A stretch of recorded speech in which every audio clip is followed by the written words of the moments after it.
Welcome to my podcast. Today's dream, tomorrow's reality. My name is Vickie Poole. I am a master transformational coach and hypnotist specializing in habit change. And this podcast is sponsored by the Enlightened Peach. And it's all about embracing our mosaic life. Now, some of you may ask, what is a mosaic life anyway? Well, it is recognizing that all the pieces of our life, the good, the bad, the indifferent, have all come together to make us who we are. You change any one thing, and we are different. With that in mind, I invite you to embrace your perceived imperfections and celebrate who you are. This podcast is unedited and raw, just like life. And I am your host, and I have a special guest with me today that I'm going to introduce in just a moment. But before I do, I would love to ask you to do me a solid, and that is to leave a comment, ask a question, and then definitely remember to like, subscribe, and share. So now let's get started. So this lovely lady right here is Jennifer Sobel. I do say your name right, don't I? Sobel? You did. All right, Thank you. perfect, perfect.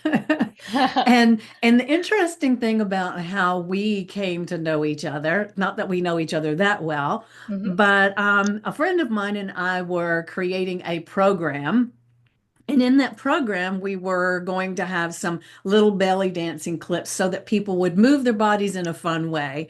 And in the process of doing all of this, the person that was going to create the videos ended up having a family emergency and couldn't do it. So we started looking for someplace else to get the belly dance videos. And my friend Christine, who we're doing the program together, she said, I've seen some really cool videos on Instagram. Check her out. So I went and checked out Jennifer, and to show that you can reach out to anybody, because she has a huge following. She's big, she's a big deal. And I reached out and said, hey, I would love to connect with you. And so here we are. She's on my podcast. She's been in my group and shared some of her expertise. And so I'm so excited, because sometimes when you reach out to people that are doing the thing, you don't think they're going to reach back out. And so I kind of thought, I was like, whoa, she reached back out. So Well, that's because you're doing the thing too. yeah. So don't underestimate that. You are Okay. also doing the thing. Well, Well, thank you thanks for for that. having me. Yeah. Yeah, I'm happy to be here. Yeah. So she has a membership program that I'm involved in right now, just getting into the videos and stuff. But I would love to, let's go back and look at, when did you get the love for dance and then move into the belly dancing, or maybe the belly dancing came first? I don't know. Go ahead and let's hmm let's let's talk about Yeah. it. Yeah. Well, I feel like I've been into dance for as long as I can remember. Like, Okay. there's a picture of me. I was probably 4 years old with a tutu bigger than my head, and horrible eye makeup, for some recital. But that was my happy place, was dancing. So I did dance for many years, from that young, and ballet and jazz and all that stuff. But it was really when my dad took us to the Moroccan restaurant called the Marrakesh in Las Vegas, where I was born, that I fell in love with belly dancing. And even though I didn't start learning then, that's when I fell in love with it. When the dancer came out and her beads were flying and her hips were shaking, and I just thought, wow, this is just amazing. And she came to our table after her performance, and she must have seen that on my face because she took off her necklace and she gave it to me right there.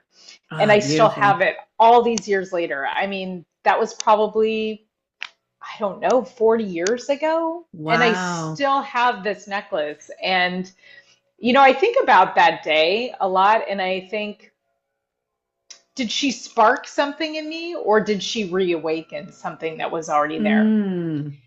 And when I I love started, that little inflection yeah, there. Yeah. yeah. And I feel like once I started learning belly dancing, it was like my body knew how to do it. So I feel like I have, everybody believes different things. I believe in reincarnation. And I think I spent many lives belly dancing. And it was like I was picking it up again in this life. And I think the gift for me in this lifetime was that I have been able to use belly dancing as a healing modality. Mm. And, I started my career in acupuncture. I got my master's in Chinese medicine, and I did that for about 5 years. And I eventually stopped practicing, which felt very confusing to me at the time. Why did I spend all that money and that time? It's a 4-year program, and then not continue doing it. But I feel like it's really come full circle because for me, dance is a healing art. Hmm. I mean, ballet might not be, but let I'd me hate to see those rephrase that. people's feet. Yeah, I think belly dancing is a healing art if Hmm. we use it in that way, because the way that I want to teach my students is not focusing on the technique part of the dance. It's focusing on the healing aspect of the dance to help Yeah. us heal our body, mind, spirit, heart, um, past trauma, all kinds of things. And so I really, now it all makes sense to me. And then my program, the Belly Dance Solution, was all about helping women it is currently about helping women strengthen their pelvic floor through belly dance for so many women who suffer from bladder leaking. Okay. And so I really used it. I've discovered, let's say, how healing belly dance can be. And one of the ways it can heal is with bladder leaking. And I've had, I don't know, 35,000 women join the belly dance solution for their bladder leaking, and been in Women's World magazine twice and First for Women and podcasts and things like that. And I really want to get that message out there because it's a huge problem that women have. I don't know if you know, but 1 out of 3 women have this Hmm. Yeah. or will Well, have it in their just lifetime. just out of curiosity, and I know you don't want to give away your trade secrets, Mm-hmm, mm-hmm. but what is different about belly dancing in general or and doing it for your pelvic floor? Yeah. There is a difference, I'm assuming, right? Or Well, no? yes and no. So, I mean, I didn't even know that belly dancing could strengthen the pelvic floor Okay. until one of my belly dance students, one of my regular belly dance students, came up to me after class one day with a big smile on her face. And she was like, I have something to tell you. And I was like, what? And she was like, well, since I've been belly dancing, I don't have bladder leaking anymore. And that's when I discovered that connection. But had she not told me that, I wouldn't. Yeah. But at the same time, she wasn't doing belly dance for that purpose, and yet she still had that benefit. Yeah. So I think that It's just one of even the if you side didn't know, effects. I think it's just one of the side effects. Yeah. But I think that there are a lot of women that could belly dance and not get that benefit. But if they learn a little bit more about the mechanics of the movements that are particularly strengthening to the pelvic floor, which is what I Okay. work on in my program, I think that if they weren't getting a benefit before by really focusing on those movements and having a greater awareness Hmm. of the muscles that they're activating when they do that movement, they can get that benefit. Because, I run ads on Facebook for my program, and I see a lot of comments in there like, oh, I've been doing belly dance for years. I haven't had that benefit, or never worked for me. Or, I've been a belly dance teacher. I never had that benefit. Okay, first of all, nothing works for everybody Yeah. 100% of the time. So there is that. But I think that even for people who maybe haven't experienced that benefit, by maybe focusing more on those really powerful pelvic floor strengthening belly dance movements, they could get a benefit if they hadn't before. Yeah. Well, it's the difference in when like there was an exercise that I was doing for my hips because I was having a hip Mm-hmm. issue. I think I'd mentioned that to you before, but one of them was you were laying on the floor with your feet on the wall and you put your ankle over the knee of the other foot. But when you lifted, you were supposed to be making sure you used your butt muscles and not your back, not Mm-hmm. using your Right. shoulders, not so it was like focused onto that one Right. muscle that created, and Right. you could when you could feel the difference, you know. So I guess it's the Mm-hmm. same thing when you're doing the belly dancing. Let's say, for instance, Mm-hmm. it's like make sure you're holding your abdomen in or whatever that muscle that Right. you want to do. You can feel the difference, and you can do it all without utilizing those Mm-hmm. specific muscles. You just get better Mm-hmm. benefit from using those specific muscles. So that's what you're talking Right. about, right? Yeah, exactly. And I mean, the other thing that I think really comes into play is that, in our modern lifestyle, most of us sit most of the day. And that creates a lot of imbalance in our body, a lot of muscular imbalance. And it also puts our pelvis in this position where it tilts forward, From which sitting? also, yeah, from sitting, Okay. because it shortens your hip flexors. Okay. When you're let me say rather that when you're sitting, your hip flexors shorten, Mm-hmm. they get tighter, and that is what makes the pelvis tilt forward. Okay. And that's also connected to why a lot of people have low back pain, is because it creates this overarch in the lower back. Mm-hmm. We have a natural lumbar curve, but if that pelvis is tilted too far forward, it creates an excess lumbar curve, which is also called lordosis. And a lot of people have that. It also deactivates your glutes. So there's this thing called glute amnesia, Hmm. because the tight hip flexors also deactivate. It's like they turn off the glute muscles. So if your pelvis is constantly in that position and you're not aware of it, you may not be activating your deeper core or pelvic floor muscles. So you could be doing all these movements and in that position, which means you're not fully activating them. So by learning more about the mechanics of it and that greater awareness, can create incredible results just from awareness and mechanics and posture alone. And I've spoken with physical therapists who've purchased my program and wanting to understand more, like from a physical therapy perspective, how is the belly dance helping the pelvic floor?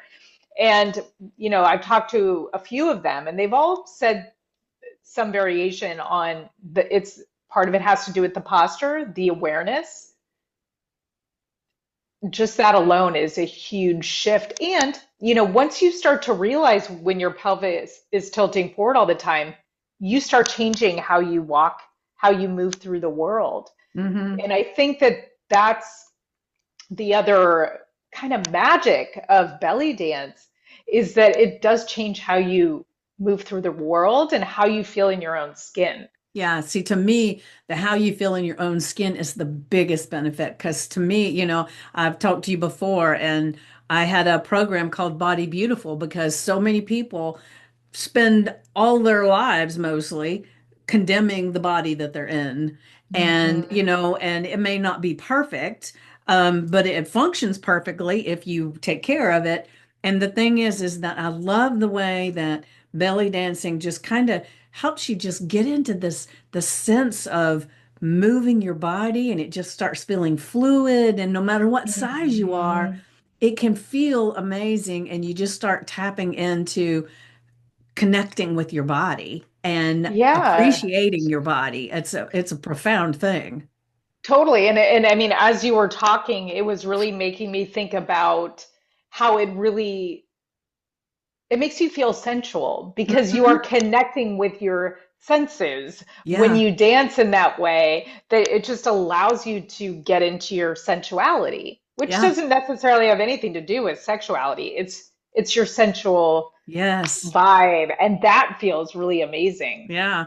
And because, well, when you think about it, people who are in touch with their body and the feel of it, man, when they walk, you pay attention because it's not that they're sexual, but they just have this essence of they know who they are and they command attention almost, right? Hmm. And someone who's not, they kind of hump over a little bit more. I mean, there's a lot about body posture, but belly Right. dancing really connects you with your body in such a profound way of, every piece of your body, you Hmm. know? And your feminine power. Yes, yes. that's why when you walk through the world with that, with you connecting to your own power source, Yes. you become magnetic. Yeah. I love that. I love that.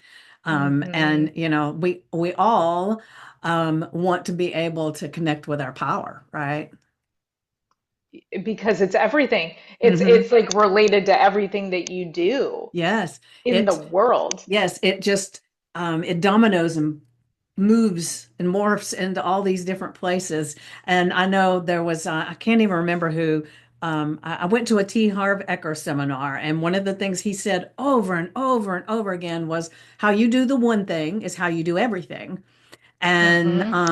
And that's how we go through life, how you do one thing is how it just kind of it becomes part of everything else. So if you take this one piece and you really start connecting with your body and who you are, then it makes you feel more confident. It makes you reach out to people you might not have reached out to. It helps you to start looking at your health and how you're eating and the things that you're doing. It's like it just all just just wraps its arms around Totally. everything and says, I got you.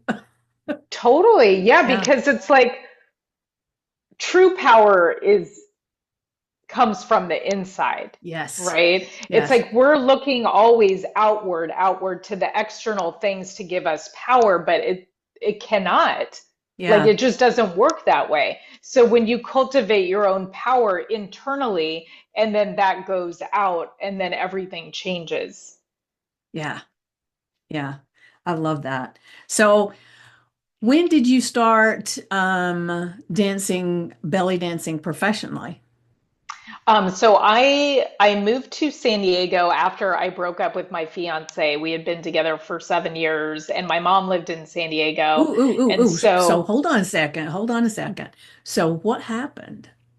with my fiance, you mean? Yes, yes. Oh yeah. Well, we were together for 7 years, Hmm. and ultimately, I mean, I'll put it under the general category of I was with him in my 20s from the time I was 22 to 29.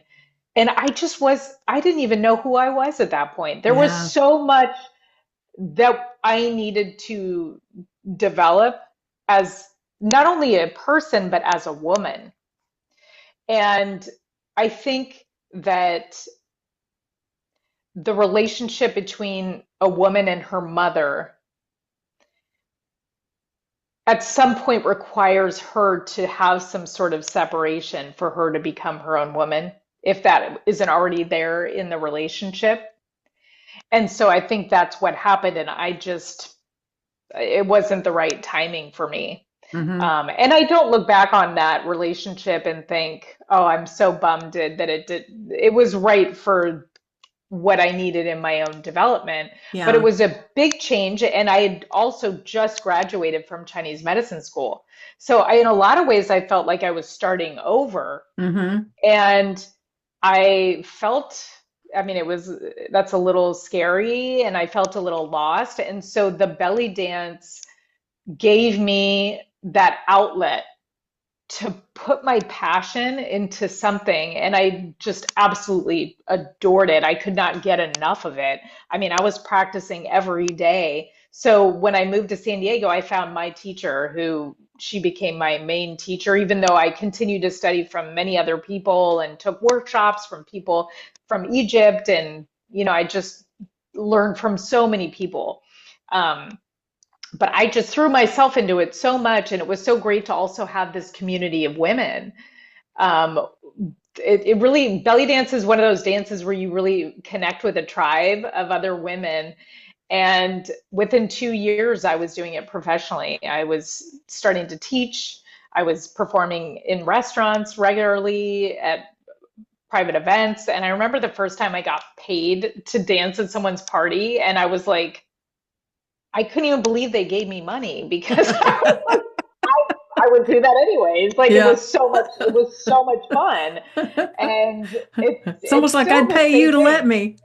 Seriously, it was like, oh my God, I got to do this fun thing and I got paid at the same time. And so it just always felt like this joyful thing. So I've been doing it professionally since 2004, Okay. So a few years, few years. 20 plus years. Yeah. Yeah. So just I want to ask because I know what happens to a lot of people is that they love doing something so much and they would do it for free and then they start getting paid for it and then it starts becoming a job and the hmm joy is gone. So has any of that happened to you? And if it did, how did you kind of get past that or overcome that? Um, it never happened. It never happened in that way. I think what can be hard is the marketing piece. You Mm, know, I yeah, we mean, all hate that part. yeah, you can love what you're doing, and I actually do like marketing, but it's also something different when you're marketing your own stuff. But I've been doing all my own marketing forever, really. Hmm. So I think what can be challenging is, you know, you just want to be able to do the thing. Right. You Yep. know, so it's not so much that's feeling like the work, it's all the other stuff around it, Yeah, I I think. feel you on that. And I'm learning to love that as I'm hmm getting better and better at it. I think when we, especially when it comes to marketing ourselves and things like that, the reason it feels like such a drudgery is because we really don't know how to do it quite right. And when things, hmm you don't know something, it feels tight in your body, right? Well, and Um, even when you do, it's not easy, you yeah, know, I mean, yeah, like, so yes, in both. I mean, and it's worse even when you're not even sure about what you're doing, yeah. you know, because all of us, I think, would love to just be doing the thing. Mm-hmm. Yep.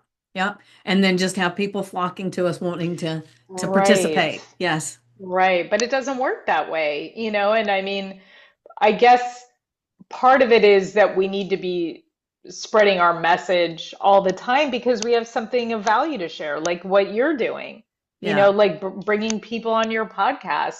That's part of you getting your word out is also a service in itself. Yeah. Yeah. Yeah. I tell a story. It's the billboard story, and I'll just share it really quick with you. I don't know that hmm we've talked about it before. I don't think so. But anyway, one of my business coaches shared this with me, and he said, just imagine you're going on a vacation and you're on the stretch of the road. It's the middle of the night. Anywhere you go, you're always getting into this place where there's nothing there, right? You got a stretch of road you're traveling on. He said, you're driving along and suddenly your stomach starts growling a little bit and you got to pee. And hmm you see nothing. And then suddenly you look and there's this sign, this big billboard, and it says, Bob's Best Barbecue, next exit 10 miles. So oh, yes, and you go and you take that exit, you go 10 miles out, you go and it is the cleanest restrooms and the best barbecue. You leave fully satisfied and an empty bladder. You get back in your car and you get on your journey. He said, but just imagine that Bob didn't put that billboard out there. There's no way you would have mm known 10 miles down that stretch that there was the solution to all of your problems. So mm you would have had to keep going or take your life in your hands and stop on the side of the road and pee. But the thing is that we've got to put our billboard out to let people know that the solution is right here. You just got to take this mm exit, right? And hmm until he told me that, I mean, I wasn't doing a lot of marketing. And he told me, he said, Vickie, in essence, you have a business with no billboard. hmm And it was like, Right. Yeah, that right? is a great analogy. Yeah, Yeah. I love that analogy. It's Yeah. so true, you know? So it's like if you have something of value that you know is of value to other people, it's part of your duty to get it out there. And Yeah. it's not, that's the hard part, I think, that can be a slog. Yeah. It's not you doing the work that, whatever is the work that you're sharing out there. It's that's the work itself is the joy. Yeah. Yeah. It's kind of at some point, because what is it? We're told a lot as kids, or I know The thing I heard a lot was it's not nice to toot your own horn, you know. You're being prideful, you're being, all of these things. And so people start feeling like, you're not supposed to shout out what you do. You're just supposed to sit around and Mhm. wait for people to notice it, you know? Right, And so right. it goes against, what we've been taught, which is one of the things that I help people with hypnosis, because it's a big thing that's going on in your mind, right? And Hmm. so it's beautiful when we can actually share with people what we're doing, like you're sharing now. You shared when you came into my Hmm. group, and you shared because I found you because Christine saw you on Instagram. Now, if you hadn't been Hmm. putting that billboard out on Instagram, I never would have known you then either. So it's like all of these little pieces that we don't even notice a lot of times are the things that connect us.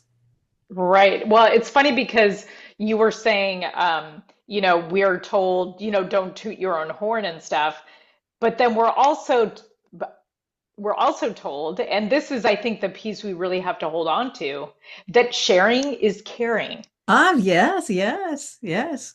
But and then that where the clog in that one is, that implies you do everything for free.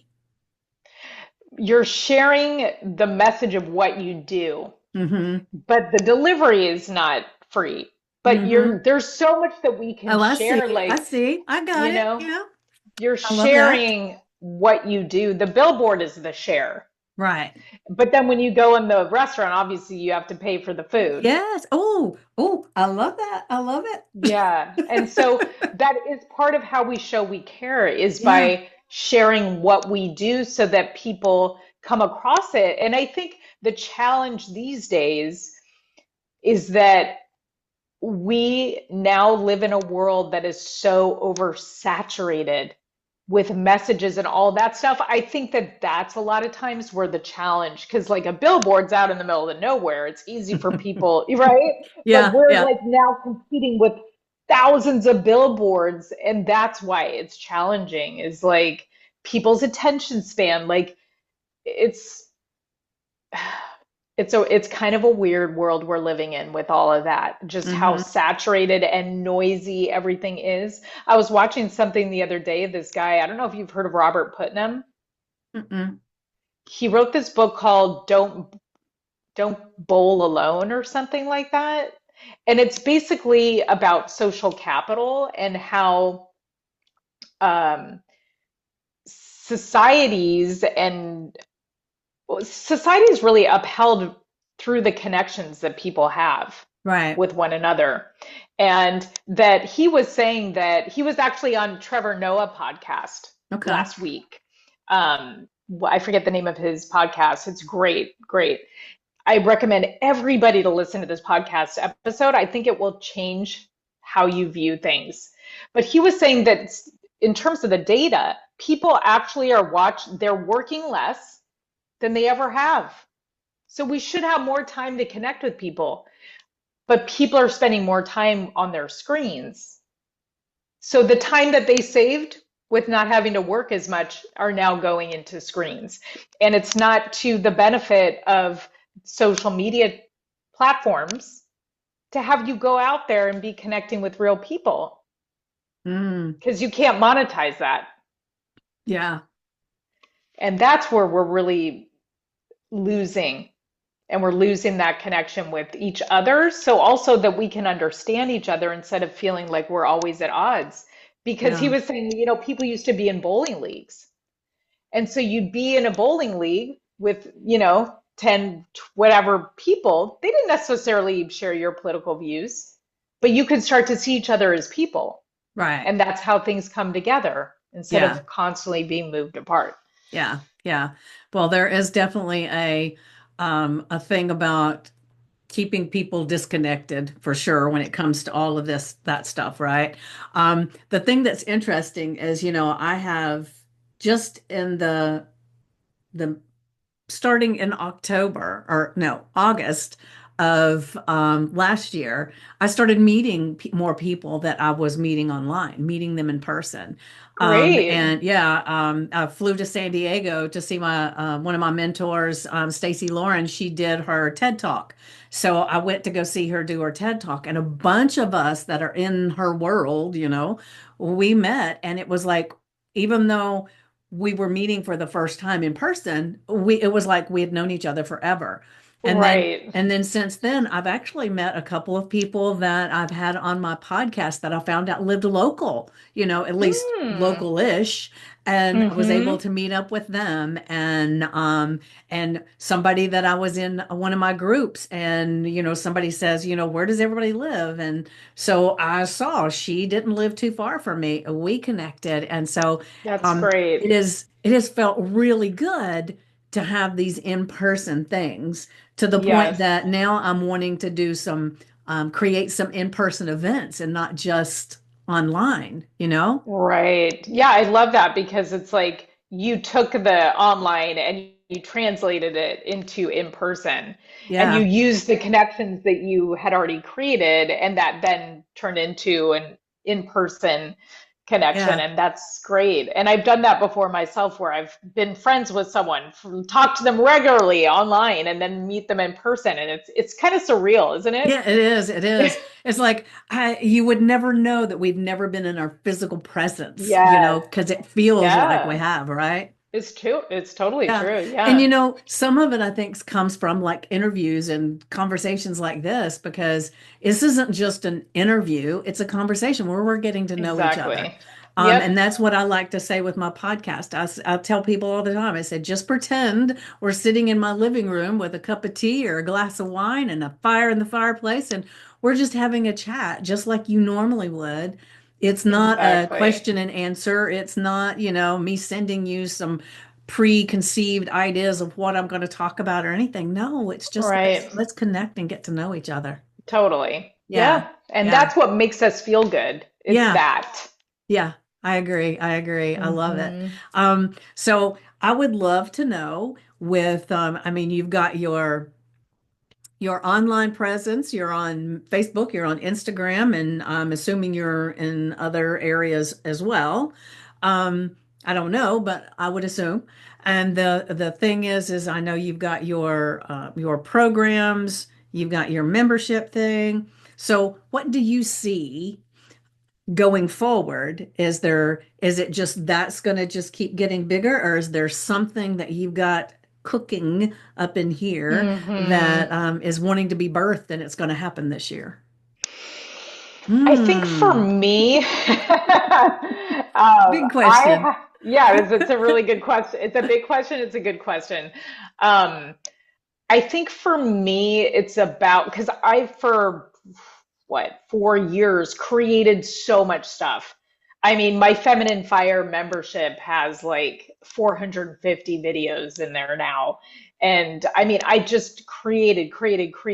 And I think where I'm at right now is not necessary is could be repurposing or refining what I already have Hmm. and getting better at reaching more people who can be helped by what I've created instead of creating something new. Because I love creating, I really do. But I think that part is done now. And I Okay. need to just get the message out there in a bigger way. Like, I mean, I've had whatever 35,000 women join the belly dance solution, but you think of how many people are out there that don't even know that Yeah. belly dance is a possible solution for their bladder leaking and they're living their day-to-day lives restricting what they're doing because they're worried about leaking. They're not going on trampolines, they're not jogging, they're not doing all kinds of stuff because they don't know about this possible solution that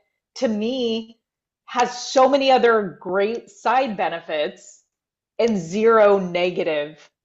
I mean, what's the worst thing you could happen? You you get a strong core. You feel more confident. Yeah. It's just Yeah. like That I is don't the know of worst thing that any could happen. possible solution for bladder leaking. Not a Yeah. single one on the market that Well, not only has no negative side effects, but actually has all these positive side benefits that are going to make you feel better no matter what, whether you've solved the problem or not.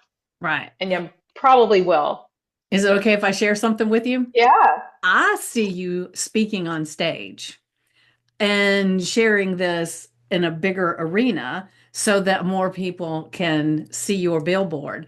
But as you're Mm-hmm. talking about all, especially the pelvic floor thing, I'm thinking, Mm-hmm. there are so many people that have issues with that that would love a solution. And Mm-hmm. so you getting on a stage and talking about it, maybe with the medical professionals and, people that are helping people with that kind of thing and they want to make it better without having to do the Mm-hmm. medicines and the leaky undergarments. I mean, now they're even trying to make them pretty. I mean, come on, Mm. right? Oh my God, I uh, know. Yes, so anyway, nothing like it's wearing an true. adult diaper. Right, to make you feel sexy. Yeah. Right, right, exactly. And and there's so many companies out there. And I mean, women who have to wear pee pads on a regular daily basis, that's also so expensive. It's Hmm. really expensive over years when you add that up.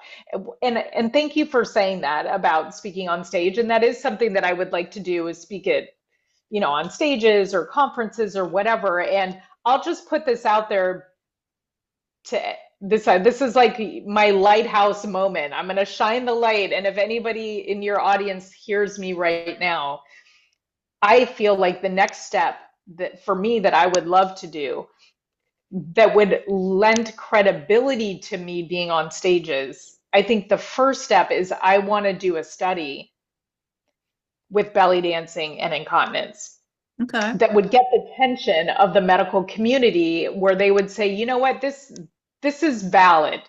Hmm. These are good results. You know what? I'm going to recommend that to my patient. There's no side effects. Give it a go. There's some good research behind it. That would be cool. I would love to find someone who would want to partner with me to do some research, some scientific medical research, Okay. show that this, because I believe that it is. And there actually was a scientific study that was done that appeared in the Journal of Physical Therapy Science Hmm. where they studied the effectiveness of belly dancing for incontinence, for stress Okay. related And what incontinence. was So their they uh found it to be effective. okay. It was a small study, though. And so I'd like to do a bigger study. Okay. Um, I But can just, can but the thing is that you've had a lot of clients, participants in your programs that have mm-hmm, mm-hmm, had that response, right? That they yep, had it. So there's a big study already. There's nothing that prevents you from getting on the stage and saying, I've had this been going on for a long time. I've had this many clients that have said this is what happened. Come and join me, kind of thing. yeah. And maybe that's where the study That's begins. true. That's true. I mean, like they're not like mutually exclusive. So, thank you for saying it. That's true. I just know from like if I was to speak in medical communities, and I would like to, Hmm. they're going to see that as anecdotal. They're going to just completely invalidate it because it's not in their framework. Yeah. I get it. It's Well, just not in you their know, framework. just off the top of my head, one of the things that might be beneficial is to talk to a physical therapist that specializes in bladder. Because my sister had some bladder issues and she went to a physical therapist that specialized Yeah. in bladder. So maybe that's your next course is to talk to them and see if they might want to join with you. Because one of the things that she had said was that she asked them, well, why do the doctors not tell us this stuff? And they Hmm. said, well, the doctors don't know a lot of times. That's why a physical therapist, like she goes to one that specializes in vertigo. Pelvic, right, right. Yeah. And And there then are these somebody that pelvic floor specializes. physical therapists, which are Yeah. fantastic. And I think when it comes to the pelvic floor physical therapy, I think more and more doctors are prescribing that, which is great. Mm-hmm. But the thing is, a lot of people don't have them. They don't have someone who specializes in that close to them. Insurance, it's all going to be out of Right. pocket. Right. And so a lot of people just can't afford it as well. But I think it's a great modality. Yeah. Um, I'm and just I, thinking it yeah. might be a good partnership to get this thing going because I guess I'm only saying that don't let the fact that there hasn't been a specific study done hold you back because a lot of times we wait for that and then there's a lot of people that could have been helped anyway. Yeah.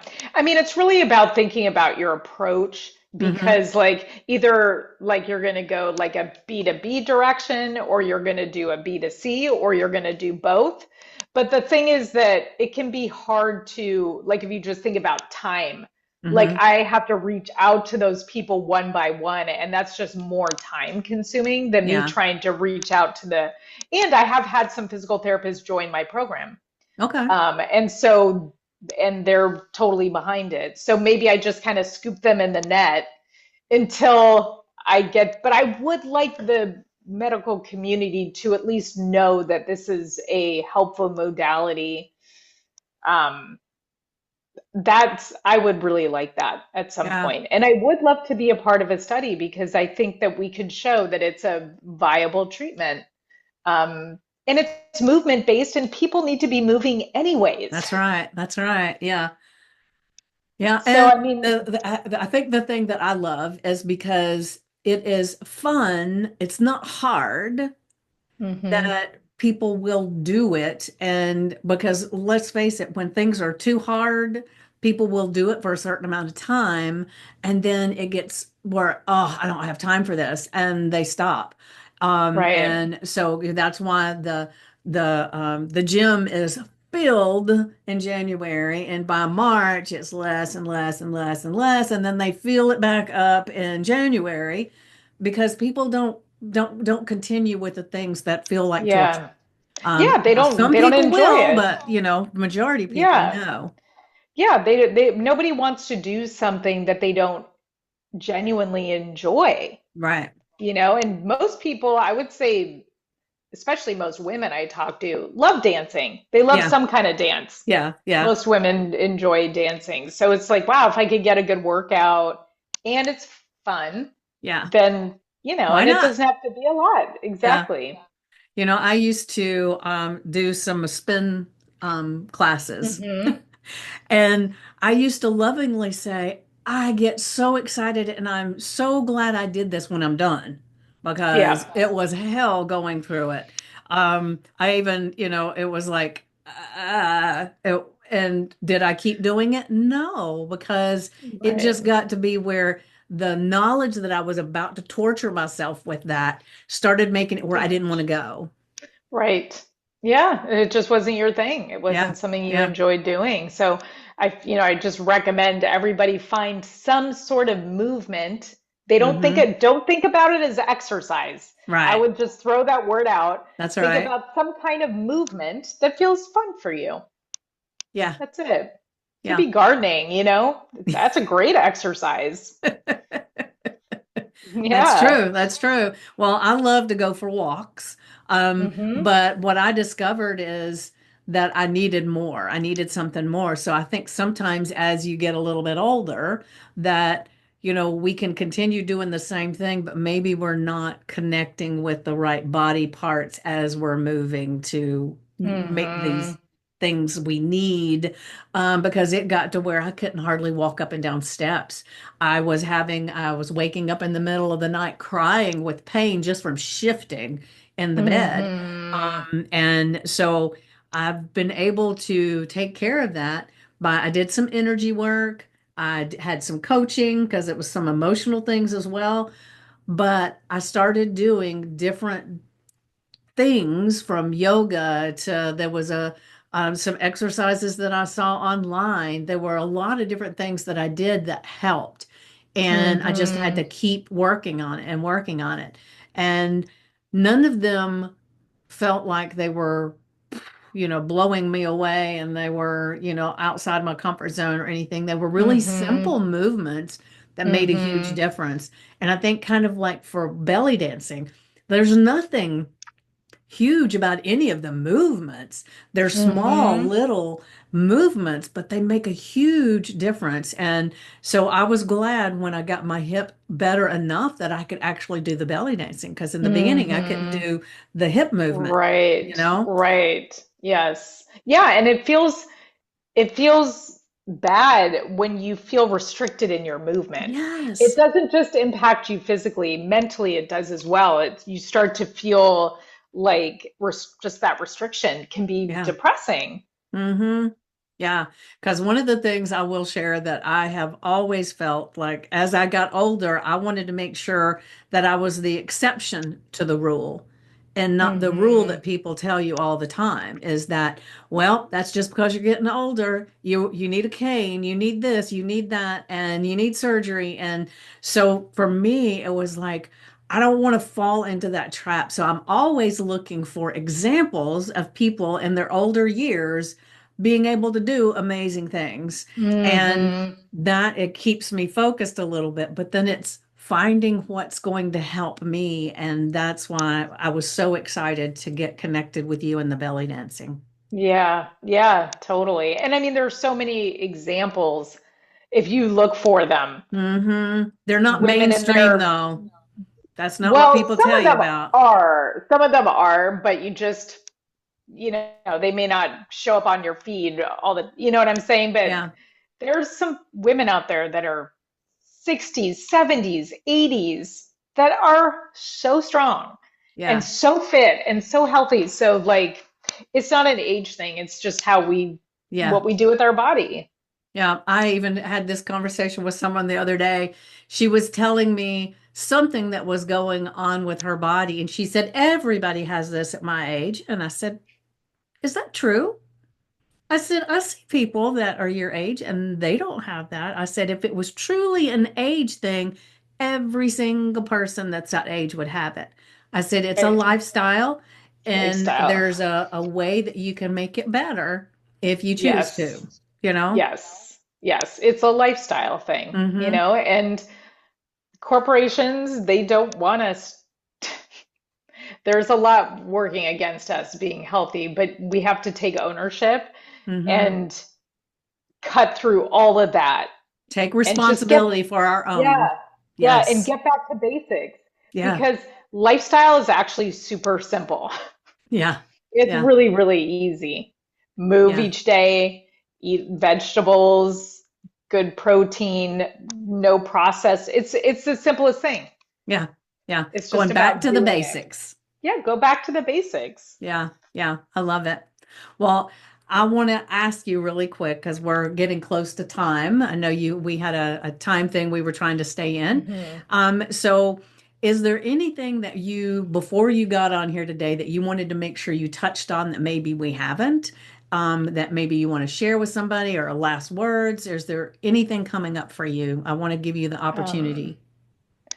yeah, I guess something that just came to mind. It wasn't something I thought about before, but just when you asked me that question, um, I just want to give voice to that any woman can belly dance. Even if you think you are uncoordinated, Uncoordinated. I'm apparently verbally uncoordinated right now. Even if you are uncoordinated